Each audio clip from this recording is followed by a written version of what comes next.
The best of the Morning X on 99X. Barnes, Leslie, and Jimmy. The original 99X. Now, we're doing our show from New York in about a week and a half at the Radio and Television Museum. And they've already called ahead, knowing we're coming, to bring our interview from yesterday with Tom Clancy. They're gonna enshrine it there as one of the top interviews of all time. Yeah.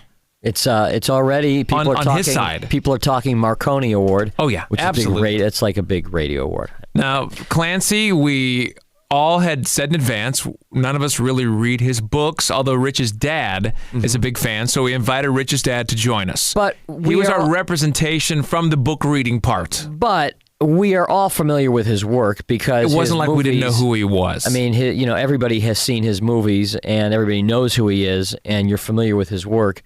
Everyone has seen his movies and liked his movies. For the most part. I mean, it wasn't like this. More people have probably seen his movies than have read his books. It wasn't like we were having someone on that we hated. Right. We had no opinion of Tom Clancy. Right. None of us had ever met him. Now, Kevin Rosen from 11 Alive, you're here, and you're a seasoned journalist. You ask questions to people all the time for a living. We're just, three dopey DJs. We want to run this interview back, and maybe you can give us pointers, like shed some light. Maybe there's something here that we did as interviewers at the very beginning or whatever that we don't know that shut him down. I'm getting the feeling I'm not going to be able to help here. Well, the whole thing is only maybe 6 minutes. I mean, it was supposed to go on, I think, 8 or 9, and we cut it short after we kept falling short. And you'll hear it. I mean, he was not coming to play. Right. This is a man promoting his new book. Yep. Who is supposed to come off as a likable, salesman of his product. Yeah, and Rich's dad is the other man on the phone who was very excited to finally talk to one of his literary heroes. So check this out. Let's welcome to the show, Tom Clancy. Yes. Hey, Tom. Howdy. Tom, you're on with Barnes and Jimmy and Rich, and also Rich's dad, Gary, who... Like a crowd. I know. He's a big fan of yours. Big fan of yours. What part of the country do you live in? East Coast. What city? There are no cities where I live. You just live in the middle of nowhere. Can you tell, New York? Where? What? I live in Maryland. That's what my book covers. What did we do so far? 10 seconds in. What have we done so far? There are no cities where I live? There are no cities where I live. Cover. What kind of riddle is he speaking in?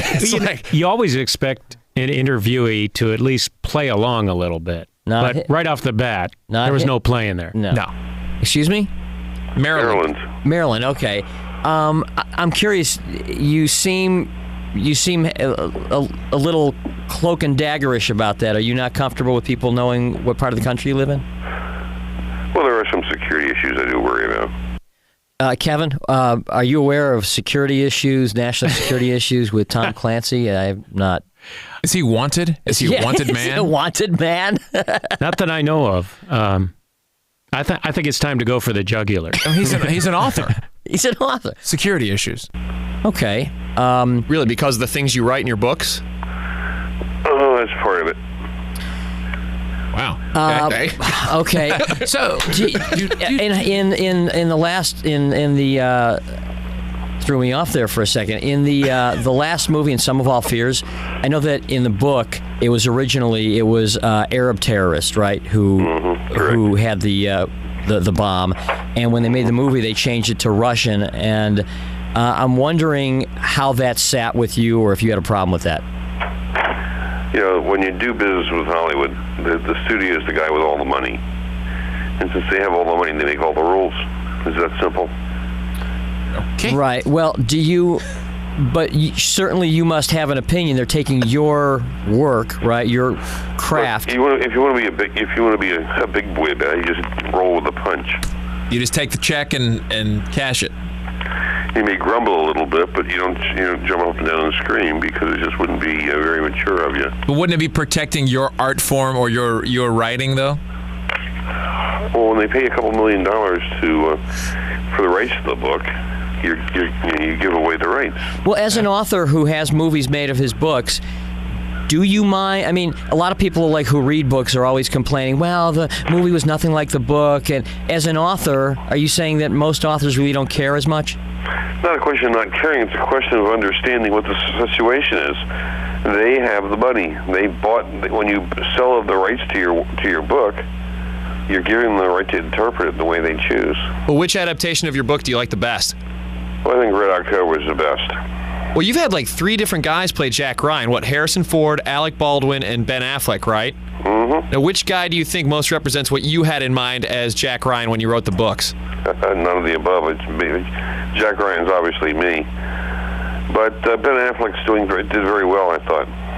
Mr. Shirtleib, did you have a question for Tom Clancy?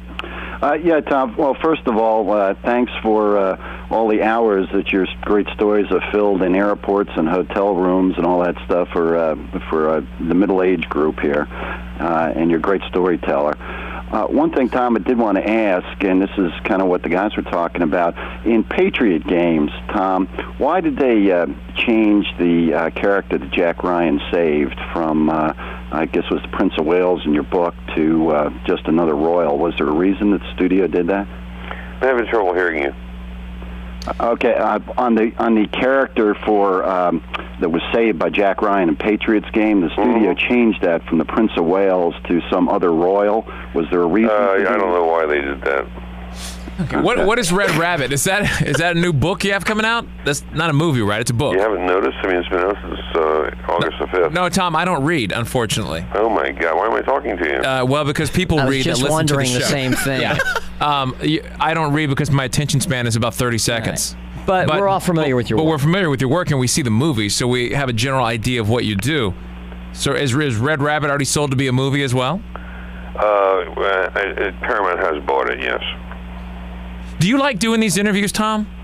Not only get 6 hours of sleep, but aside from that, I enjoy it. Yeah, because it's apparent that you really don't.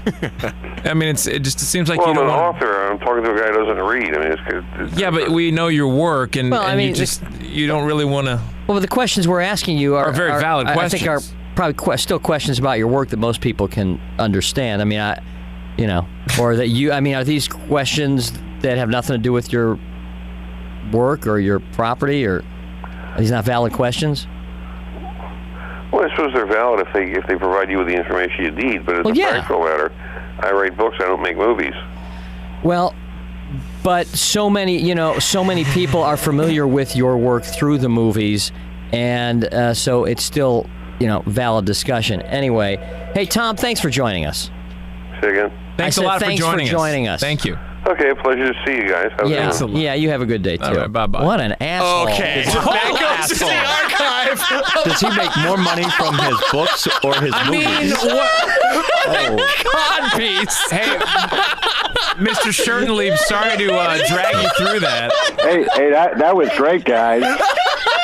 That was a nice warm and fuzzy. I got to tell you, that's not what I expected. You know what? You know what? Tell me this man who is selling movies for millions of dollars doesn't realize he's on in a city of 4 million, 5 million almost, and he can't turn it on for 8 minutes. Now all of us will forever have this image of Tom Clancy. Tom Clancy just being a yokel. Being a total jerk-off. You know what? I will still never read any of his books. Sorry, Mr. Shirtleib. Sorry about that. I mean, how do they get the guy to do a radio tour? How do they get him to do it? Now, this is a tour thing, right? He's got another call in another city. He's doing 2 hours of radio phone calls. I've got to get audio on that. That's unbelievable. I mean, seriously, was there anything that we said at the beginning? Where do you live? Was he maybe? Yeah, he started private. It's private. It's private. We should have got him to start telling jokes. Well, he didn't want to say Tom? the state. I mean, security issue. Where do you live? I can't tell you what state I live in. Security East Coast. I tell you, he makes more money off his movies than he does off his books. You bet your ass he does, and he can answer some questions about it, too. Yeah, it goes to show you that people sometimes that can write eloquently can't really speak it. I think you know what, though? It's not about speaking. It's about being polite. He was just, that guy, he's probably living in a big mansion with books piled to the ceiling, and he's in there by himself. Yeah, the guy's a D-bag. I'm sorry. That's weak. Really, there was no excuse for that. No. Well, Dad, thanks for helping us out. Yeah. Thanks for hanging out with us. No problem. Anytime I can help you extend another interview, let me know. Yeah, I guess you could have listened on the radio and got the same effect out of that one. Do you think he was maybe, like when we introduced him and explained that the reason... No. Because we're from the movie generation and our dad is the book. Was he... could he be offended by that? No way. We're promoting him. You know, if Stephen King was on here and we talked about a lot of his movies, he'd be cool. I just don't get it. I didn't picture that at all with Tom Clancy. I didn't even. That totally surprises me. You know what? He just shot to the top of the list. We're all-time worst interview list. When we get asked who is your worst interview, it's always who has it been? Jason Patrick? Jason Patrick, Anthony Ray Michael Liotta Hall in studio. This guy just set the bar at a new level. What a punch! The best of the Morning X. 99X.